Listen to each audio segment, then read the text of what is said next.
বাংলাদেশ আর ইন্ডিয়ার বর্ডার দেখতে গিয়ে বিজিবির কিন্তু ঠিকই দাবড় খেয়েছি। তো দাবড় খেলে কি হবে, রস কিন্তু ঠিকই চুরি করে খেয়ে আসছি। আসসালামু আলাইকুম, কেমন আছেন সবাই? আন্নী ডেইলি ব্লগে আপনাদের সবাইকে স্বাগত জানাই। আজ আমি আর যশোর থেকে বলছি না, আজ বেনাপোল থেকে বলছি। আর বেনাপোলে যেহেতু আনায়ার গ্রামের বাসা, সেহেতু অনেকেই আমাকে বলে আপু বেনাপোলে গেলে বর্ডারটা একটু দেখিয়েন। তো আজ ভাবছি আপনাদের সঙ্গে শেয়ার করেই ফেলি। এদিকে আনায়াকে দেখছেন সরিষা ফুল দেখে দৌড়াচ্ছে, কিন্তু নেমে আর তুলতে সাহস পাচ্ছে না। কিন্তু তার ওই যে একটা স্ট্রং বন্ধু আছে, সে কিন্তু খুব সুন্দর করে তাকে বলছে তুমি ওখানে দাঁড়াও, আমি তোমাকে তুলে দিচ্ছি। আর এরকম স্ট্রং বন্ধু থাকাও কিন্তু খুব জরুরি বান্ধবীর পাশাপাশি, কি বলেন? এদিকে সরিষা ফুল দেখে আমি আর লোভ সামলাতে না পেরে কিছু ফটো সেশনও করে নিচ্ছি। আপনারা আবার বলেন না যে আপু সরিষার ভিতরে ভূত। তো যাই হোক, মুরগির বাচ্চা ফুটলে দেখবেন মুরগির পেছন পেছন বাচ্চাগুলো একদম সারি সারি যেতে থাকে। তো আমার আর আনায়ার অবস্থা হয়ে গিয়েছে বর্তমানে ঠিক তেমনই, আমার পেছন পেছন আনায়াকেও যেতে হবে। তো যাই হোক, সেও কিছু ফটো সেশন করে নিচ্ছে। আনায়ার বন্ধুর রাগ হয়েছে, সে কিন্তু আর আনায়ার কাছে ছবি তুলবে না, বলছে সে দূর থেকেই ছবি তুলবে। বন্ধু বান্ধবী হলে কি হবে, মাঝে মধ্যে কিন্তু হাত পাও চলে।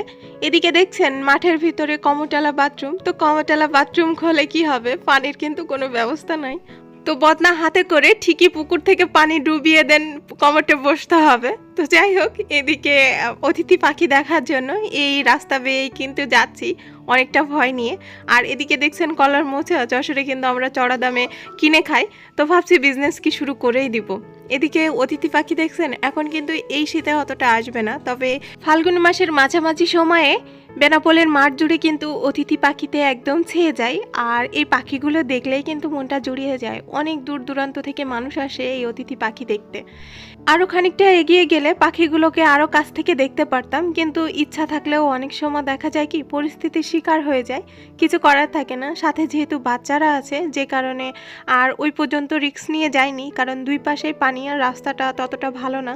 তবে একরাশ দুঃখ নিয়ে ওখান থেকে ফিরে আসছি। আর এই যে দেখছেন আনায়াকে ওর এক বড় ভাইয়ার হাতটা ধরিয়ে দিয়েছি। কি করব বলেন, আমার হাতে তো ক্যামেরা আর দুই পাশে অনেক পানি।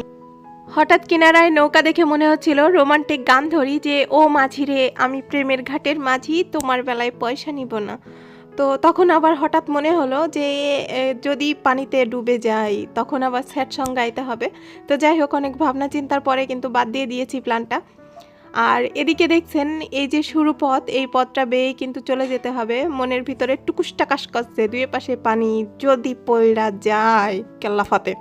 তো যাই হোক, অনেক ভয় নিয়ে অনেক কিছু ভেবে চিনতে আস্তে আস্তে আস্তে আস্তে করে যাচ্ছি।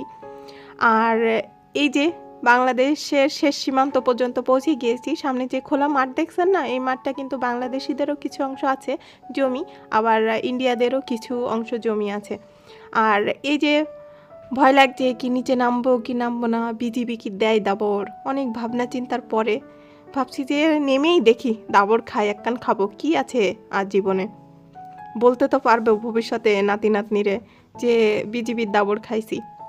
এই যে আপনাদের জুম করে দেখিয়ে দিচ্ছি, এদিকে সাইকেলে করে আমার এক ইন্ডিয়ার ভাই যাচ্ছে, এটা কিন্তু তাদের অংশেই যাচ্ছে। আর এদিকে দেখছেন ল্যাম্পপোস্ট, এই ল্যাম্পপোস্টের আলো এতটা আলো কি বলবো, যে এই মাঠে যদি একটা সূচও ফেলেন তাও দেখতে পাবেন। অবশ্য আমার শ্বশুরের ছাদে উঠলেও এই লাইট কিছুটা দেখা যায়। তো যাই হোক, এদিকে নামতে গিয়ে এই উঁচু নিচে রাস্তা দেখে মনে হচ্ছে ছোটবেলায় নারকেলের খোলায় বসে এরকম উঁচু জায়গায় বসে নিচে নামতাম, ওই কথাটাই মনে পড়ে যাচ্ছে। এখন যদি একটা নারকেলের খোলা পাইতাম রে, নামতে সুবিধা হইতো। অনেক কষ্টে নেমেছি, আর এদিকে অনেকটা অংশ হেঁটেও চলে আসছি। আর সরিষা ফুল দেখে আমার মেয়ের তো মাথায় কাজ করছে না, সে তো আর ওইভাবে দেখেনি কখনো, মনে করিছে কি না কি রে ভাই। এদিকে তার বন্ধু বলছে আম্মু সরিষা ফুল কয়টা তুলে নিয়ে যাই, বাড়ি যেয়ে চপ বানিয়ে খাবো। এই মাঠে না ইন্ডিয়ার যে অংশটুকু আছে তারা কিন্তু ফুলের চাষ করে বিভিন্ন রকমের। আর এখানে কিন্তু অধিকাংশ চাষবাস ইন্ডিয়ার মহিলারাই এসে করে। এই রজনীগন্ধাটা মূলত আমার কোনো ইন্ডিয়ার ভাই বোনেদেরই, তারাই কিন্তু এই ফুলের চাষ করে। শুধু যে রজনীগন্ধা তা কিন্তু না, বিভিন্ন রকমের ফুলের চাষ কিন্তু এখানে হয়।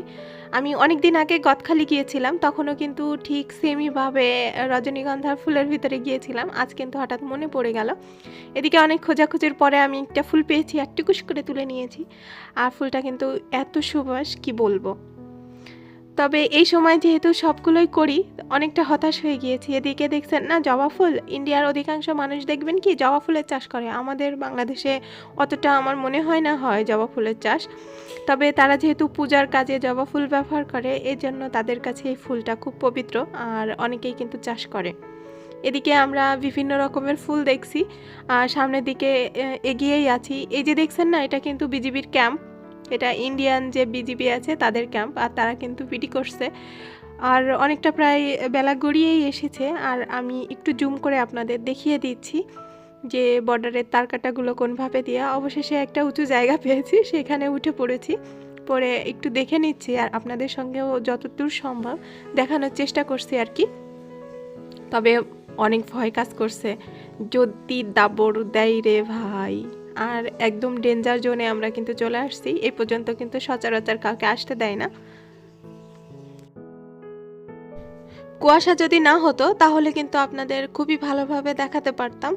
আপনারা কতটুকু দেখতে পেরেছেন কিংবা বুঝতে পেরেছেন, আমি কতটা দেখাতে পারছি আসলে আমি বলতে পারছি না। তবে আমার সাধ্য অনুযায়ী যতটুকু সম্ভব আমি কিন্তু দেখানোর চেষ্টা করেছি। সাধারণ মানুষের আসা যে এখানে নিষিদ্ধ তার প্রমাণ কিন্তু দেখিয়ে দিচ্ছি। এই যে ডেঞ্জারের সাইন দিয়ে রাখছে তারা, তারপরেও আমরা কিন্তু কোনো বাধা মানিনি, চলে আসছি। আর পাশ দিয়ে কিন্তু বিজিবির লোক ঘোরাঘুরি করছে, কিছু বলছে না, এটাই আমাদের কপাল ভালো। প্রথমে কিন্তু দাবড় দিছিল, পরে যখন শোনে যে আমরা একটু দেখতে আসছি তারপরে আর কিছু বলেনি। এদিকে আনায়া ফুল তুলতে ব্যস্ত, কিন্তু পারছে না। আসলে রজনীগন্ধার স্টিকটা এতটাই শক্ত হয়, আমি পারবো না, তো ওকে আর কি বলবো। তো ও কিন্তু পোজ দিচ্ছে, না পারলে কি হবে। এইখানটাতে এসে আনায়ের সাথে সাথে সবাই কিন্তু ফটো সেশনে ব্যস্ত। আনায়া যে ফুল তুলতে পারেনি এটা যাতে কেউ বুঝতে না পারে, সে সাথে সাথে একটা হাসি দিয়ে ফটো তোলার জন্য পোজ দিয়ে দিয়েছে। আর এদিকে আনায়ার বন্ধু ঠিকই আনায়ের জন্য ফুল একটা তুলে নিয়ে এসে দিয়েছে। এরকম বন্ধু কয়জনের হয় বলেন। এদিকে সূর্যাস্তের এই সিনারিটা দেখলেই কিন্তু একটা মনে আলাদা রকমের প্রশান্তি এনে দিচ্ছে। আর ইন্ডিয়ার মাঠে আসছি, রজনীগন্ধার স্টিক নিব না এটা তো হয় না, অবশেষে চুরি করা শুরু করে দিয়েছি। যারা আমার ইন্ডিয়ার ভাই বোন আছেন তারা কিন্তু আবার মামলা দিয়ে দিয়েন না যে ফুল চুরি করে নিয়ে আসছি। কি করব বলেন, ফুল দেখলে তো মেয়েদের একটা আলাদা রকমের দুর্বলতা কাজ করে। এদিকে আমার মেয়ের কালেকশনে কত ফুল আছে দেখেন, সে লাল সাগরেও ফুল মনে করে তুলে নিয়েছে আর দেখাচ্ছে, দেখো আম্মু কত ফুল আমার। ফেরার পথে চাচা আমাদের আবার কিছু কুল তুলে দিচ্ছে, বাচ্চারা আছে যেহেতু, তো তাদের কথা মনে করে চাচা আবার কিছু তুলে দিয়েছে। মাঠে খেজুর গাছ কাটলে দেখবেন কিছু লোক আছে চকি দেয়, আবার কিছু লোক আছে যারা ঠিলার ভিতরে বিভিন্ন রকমের পাতা দিয়ে রাখে, যেমন কচু পাতা, ডুমুরি পাতা, যাতে সবাই চুরি করে না খেয়ে নিয়ে যায়। অনেক রাত হলে দেখা যায় ঠিলে সহ রস সহ চুরি হয়ে যায়, তো যে কারণে। আর এদিকে আনায়া কিন্তু খেতে পারছে না, তো আমরা সবাই হাসাহাসি করছি যে আগে জানলে বাসা থেকে পাটকাঠি নিয়ে আসতাম। কি আর করা বলেন, বাচ্চারা রস খাওয়ার দাবি করছে, চুরি করে হলেও তো খাওয়াতে হবে। তো বাচ্চাদের পাশাপাশি কিন্তু আমরাও খেয়ে নিয়েছি, যে চুরি করে যেহেতু খাচ্ছি সবাই মিলে খাই। এদিকে লোকজন আসতে দেখে তাড়াতাড়ি গাছে আবার ঠিলাটা পেতে দৌড় দিচ্ছি যে চাচা আপন প্রাণ বাঁচা।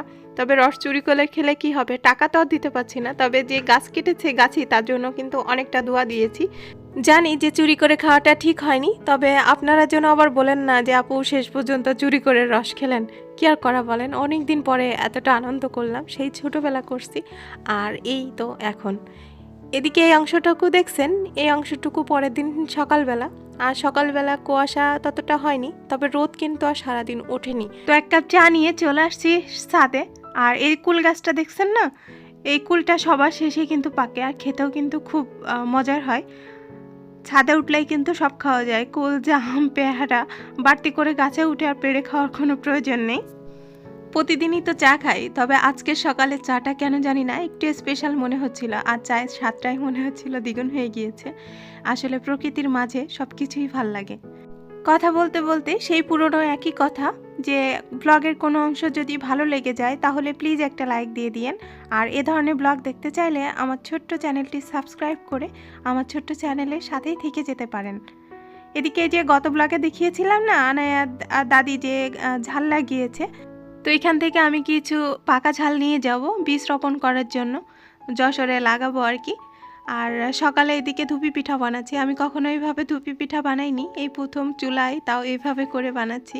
অনেকটা ভয় কাজ করছিল যে হবে কি হবে না, তবে ইনশাল্লাহ খেতে কিন্তু খুব মজার হয়েছিল। আনায়ার দাদু খেয়ে বলছিল যে না ভালো হয়েছে। তো এটা শুনেই কিন্তু একটা আলাদা রকমের আনন্দ লাগছিল যে না অবশেষে চুলায় এইভাবে করে ধুপি পিঠা বানাতে আমিও পারি। একটা বিষয় লক্ষ্য করবেন, মাটির চুলায় রান্না সবজি তরকারি কিংবা মাংস হোক, খেতে একটা আলাদা রকমেরই স্বাদ লাগে। আমার কাছে মনে হয় মাটির চুলায় রান্না করা সবজি তরকারি এগুলো দিয়ে আমি বেশি ভাত খেতে পারবো। রান্না ঠিকই হয় যে কোনো চুলায়, কিন্তু স্বাদটা মনে হয় যে বেশি পাওয়া যায় এই মাটির চুলায় রান্না।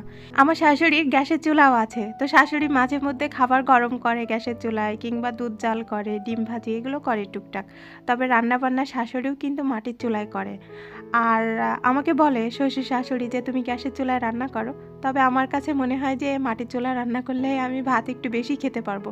এই জন্য আমি কিন্তু সবসময় এই মাটির চুলাই রান্না করি এসে। আর আপনাদের কি মনে হয় অবশ্যই কিন্তু কমেন্ট করে জানাবেন। আর এই যে রান্না করতে গেলে বাঁশ কাঠ আর ওই যে গোবরে যে বোড়ে বলে, নুড়ি বলে, অনেক জায়গায় নেদি বলে, কি বলে আপনাদের ওখানে কমেন্ট করে কিন্তু জানাবেন। আমাদের মাগুরার এখানে কিন্তু বোড়ে বলে, আর এই যে বেনাপোলের এদিকে অনেকেই বলে নুড়ি, অনেকেই বলে নেদি, কি বলে আসলে আমি জানি না। তবে অনেক কিছু শিখছি, অনেক ভাষাও কিন্তু এখন অনেকটাই শিখেছি। তবে আমিও এখন গরম গরম খেয়ে নিলাম, খেতেও মাশাআল্লাহ ভালো হয়েছিল। এদিকে আমার চাচির শাশুড়ি পাটি বুনছে, এই যে খেজুরের পাতার যে পাটি, এটা কিন্তু আমিও বুনতে পারি। ছোটোবেলায় যখন নানি বুনতো তখন কিন্তু বুনেছি, আম্মুও বুনতো, এখন ততটা বোনে না। আর এদিকে আমি দেখছি আর ভিডিও করছি দেখে আমার চাচির শাশুড়ি কিন্তু একে একে সবগুলো আমাকে দেখাচ্ছে। খেজুরের পাতার পাটি সবাই কিন্তু বুনতে পারে কম বেশি, তবে এভাবে ডিজাইন করে বোনাটাও কিন্তু একটা আর্ট, এটাও কিন্তু অনেকেই পারে না। তবে গ্রামের মানুষও কিন্তু বসে থাকে না, তারাও কিন্তু কোনো না কোনোভাবে ব্যস্ত। শহরের মানুষ চাকরি করে, বিভিন্ন জায়গায় কাজ করে, তো গ্রামের মানুষও কিন্তু তাদের থেকে কোনো অংশে কম না। তো তারা যতটা পারে আমার মনে হয় শহরের মানুষ অতটা পারে না, আর অতটা পরিশ্রমী কিংবা অতটা স্ট্রাগলও করতে পারে না। গতকাল যে রজনীগন্ধা কুড়ি স্টিক নিয়ে এসেছিলাম, ওটা কিন্তু এনে পানিতে আমি ভিজিয়ে রাখছিলাম একটা মগে, আর রাতের ভিতরে কিন্তু ফুটে গিয়েছে। আর ফুলের সুবাসে পুরো রুমই কিন্তু একটা রজনীগন্ধার আলাদা রকমের সুবাস। এদিকের অধিকাংশ মানুষ দেখবেন গরু পোষে 2-3টা করে, আর গরুগুলো কিন্তু গোয়ালেই বাঁধা রাখে, মাঠে কিন্তু আর ততটা নেয় না। আর এভাবে করে এক সপ্তাহের জন্য সানি কেটে রেখে দেয়, 100 টাকা করে নেয়। তো আনায়া দাদিও এভাবে কেটে রেখে দিচ্ছে, 1 সপ্তাহ তার হয়ে যাবে। অবশ্য আনায়ার দাদুর 3টা গরু আছে। এখন 11টা মতো বেজে গিয়েছে, আর সকাল সকালই রান্না করে নিচ্ছি, শীতের বেলা যেহেতু সময়ের সাথে পারবো না। আর এক কড়াইতে কত রকমের রান্না করা যায় আজ আপনাদের সঙ্গে শেয়ার করব। তো ডিম ভাজি দিয়ে শুরু করছি, এটাকে আপনারা আবার মাস্টার কড়াইও বলতে পারেন। আনায়ার দাদির যে কড়াই আর নেই তা কিন্তু না, আসলে গ্রামে দেখবেন অধিকাংশ মানুষই এই কালি হয়তো চুলায় রান্না করার, তো একটা কড়াই দিয়েই বেশিরভাগ টাইম রান্না করে। এদিকে মুরগির মাংস রান্না করব, আর কুমড়ো বড়ি দিয়ে। কখনো রান্না করেছেন কুমড়ো বড়ি দিয়ে মুরগির মাংস? খেতে কিন্তু বেশ মজার হয়। আর এই যে লাল ঝাল দেখছেন না, এই ঝালগুলো কিন্তু আমি গাছ থেকে তুলেছি কিছুক্ষণ আগে, আর এই ঝাল দিয়েই কিন্তু মুরগির মাংস রান্না করব। খেতে কিন্তু খুব মজারই হবে ইনশাল্লাহ। এদিকে লাল শাক ভেজে নিয়েছি, এবার মুরগির মাংস রান্না করার পালা। সেম কড়াইতে গরুর মাংস রান্না করে নিচ্ছি, তাহলে এটাকে মাস্টার করার বলা কি ভুল হয়েছে বলেন? তো যাই হোক, দুপুরের রান্না প্রায় শেষের পথে। গ্রামও কিন্তু আস্তে আস্তে আধুনিক হচ্ছে, ইভেন গ্রামেও কিন্তু এখন সব কিছুই পাওয়া যায়। সব ফেরিওয়ালারাই কিন্তু গ্রামে আসে, ইভেন স্যান্ডেল জুতা থেকে শুরু করে শুটকি মাছ পর্যন্তও কিন্তু ফেরিওয়ালারা নিয়ে আসে গ্রামে। তো আজ এ পর্যন্তই, আপনাদের সবার সুস্বাস্থ্য কামনা করে ব্লগটি শেষ করছি। আল্লাহ হাফেজ।